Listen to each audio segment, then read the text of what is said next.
Hey everyone. So, we're here.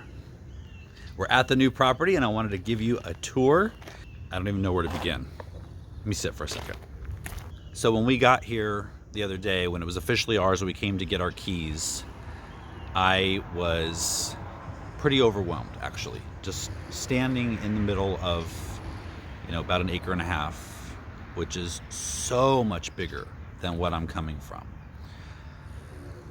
And I almost started to think we made a mistake because I couldn't. I'm usually pretty good at seeing the vision that I have, and all of a sudden I couldn't see anything, and I was kind of just stuck in the middle of all this blank stuff, blank area. And because when you see it, it's blank. I mean, there's nothing going on really. A lot of trees, a lot of eucalyptus trees. So we left, went and did some things, and then we came back around sunset. And the sunset's right over those mountains right there. And it was really nice. I could start to see where all the things I've been thinking about were going to kind of just fit in, and they're going to fall into place. And the biggest thing, I've told people for so long, and I haven't really understood it fully myself, but everyone always said, I get so overwhelmed, I don't know where to start with my garden, and so I just haven't. And I always say, well, just start small, and then, you can grow it as you get more comfortable, you learn more, you feel better about the whole process. And now I've got to take my own advice. I cannot start with an acre and a half and think that it's all going to be completed and perfect like my other house, my old house. So I am going to have to kind of reevaluate and know that this whole thing is a process, and it's going to be a rewarding, a joyous, fun, challenging process. In the end, it'll be how I want it to be. I know that because at our other house, that's how it was. And I also know that I will enjoy this process. I will enjoy taking you guys along for every bit of this journey, however long and crazy it might be.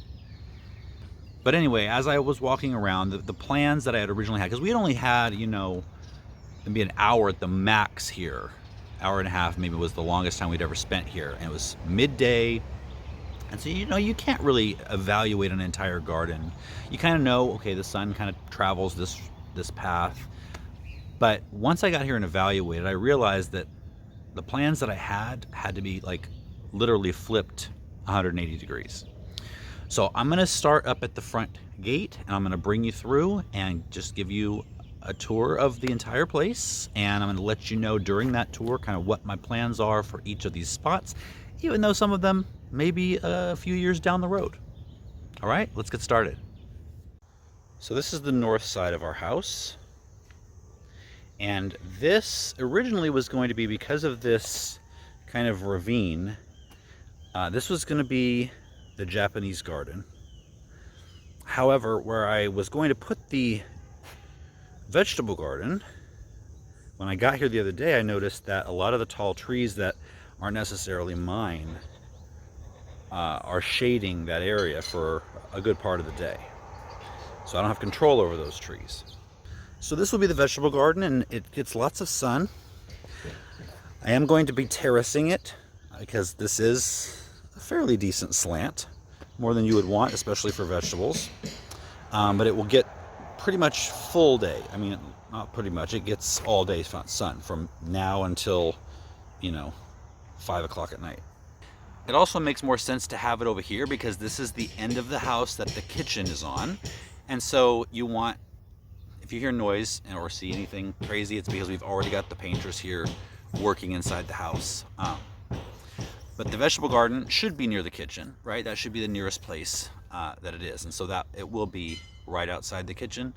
And so that will be handy. So my thoughts as of right now, I would love, so these two trees will be going, the two back behind, and probably this one here. So it's kind of weird. All the trees we have here are eucalyptus trees, which are, there's one kind that we have, this one right here behind me. It's got really pretty leaves, and then the other ones aren't so pretty. But in addition, eucalyptus trees are very flammable. We're already in a high-risk area for fire, and so having all of these eucalyptus trees around does not make that any better. So most of them will be going, and I will be planting tons of trees that are going to be a little better choices for here, and actually more prettier trees. Try to get some fall color, even though we don't get a lot here in this area of Southern California. There are trees that, you know, put on a better show in the fall than others, and so I will be trying to plant some of those, especially in the Japanese garden.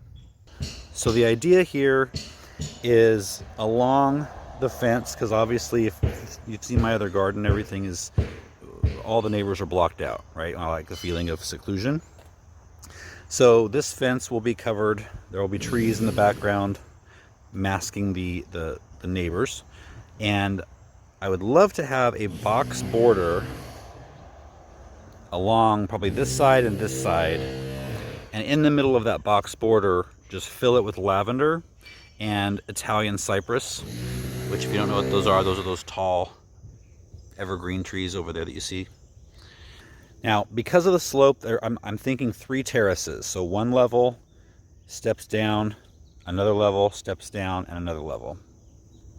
And this area is about 100 feet by about 70 feet. That'll be the main vegetable area. So here's a further back shot of the north side of the house. So a lot of this over here will be vegetables, Mediterranean garden. And then somewhere like right here and over is going to be tropical.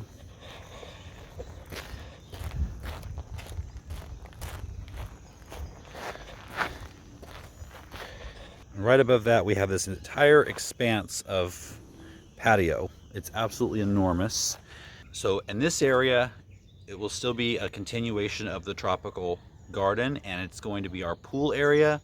I've wanted a pool my entire life.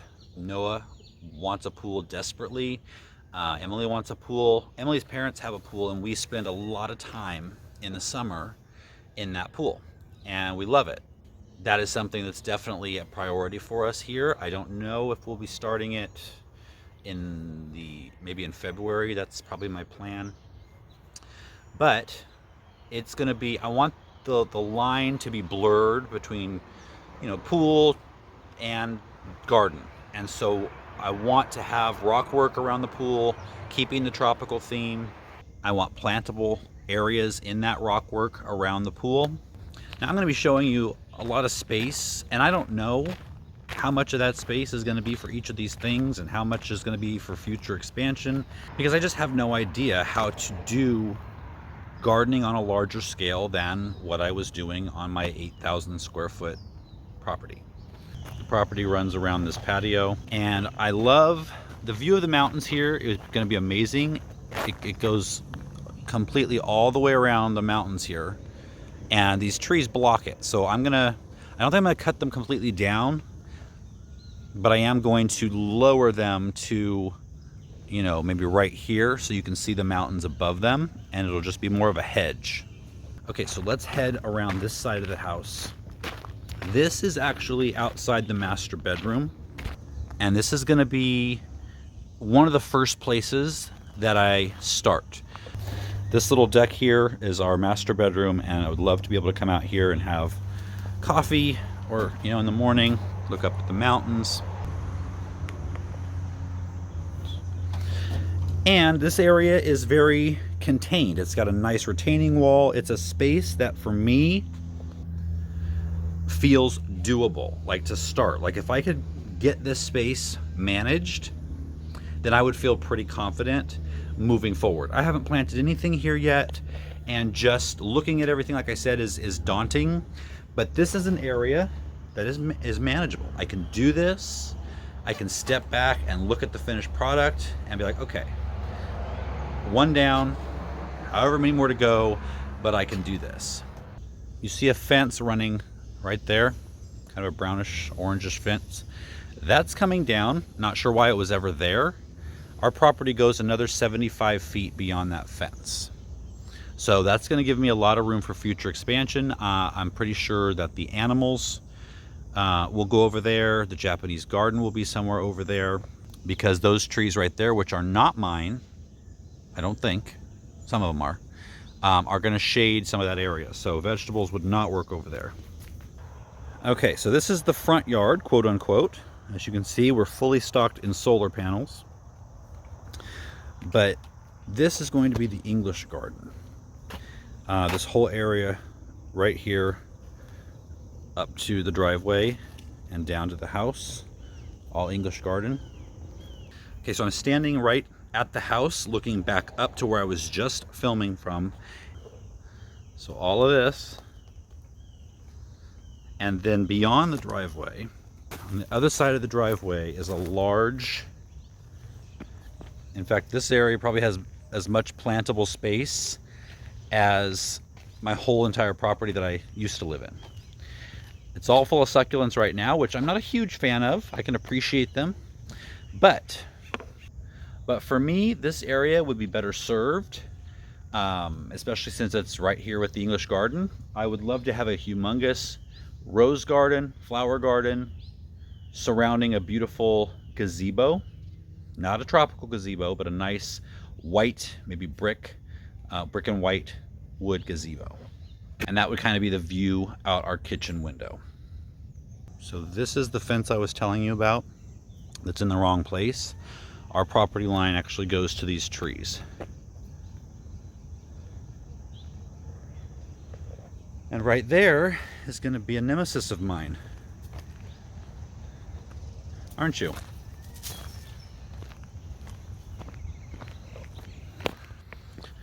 I'm not ready for all the wildlife that you guys have been complaining about for years, and I haven't been able to relate. Well, now I'm going to probably be able to relate to a lot of that.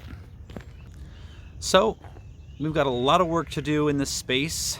I hope you'll be doing it with me. Well, not physically, although I wish you could do it physically with me.